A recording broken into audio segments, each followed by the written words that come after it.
tu bab lain Abaroi. Bertanya dan bersenda. Bersenda dan mengkiaskan perkara yang merendahkan insan ciptaan Allah yang lain yang ingin mengambil tahu apa beza dia. Dia sebenarnya dalam konteks tu susahlah kalau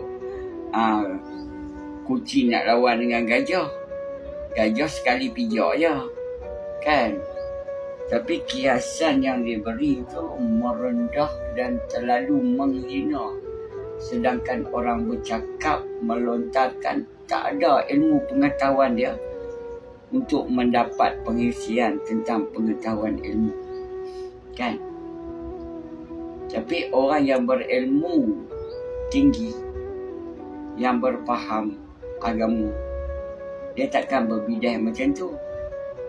Tapi ya, mungkin kan tujuannya dia kepada jebat dahaka, bukan kepada Abaroi yang mengambil ingin tahu daripada maklumat yang tersebar daripada kawan tu apakah sama.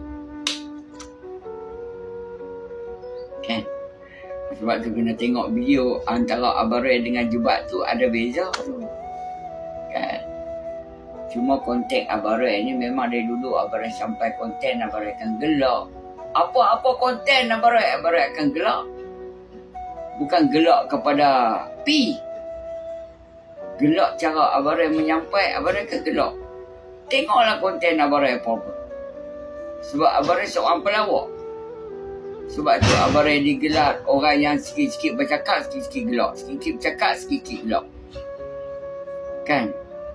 Mungkin Tuan Haji, orang yang bila bercakap bagi kiasan, kan sikit-sikit perumpamaan sama ada merendahkan ataupun mempelekehkan tu Abaroi tak tahulah. Nilai lah sebagai insan. Sebab Abaroi bukan label dia, Abaroi kucing dengan gajah. Mana boleh nak tegur dia.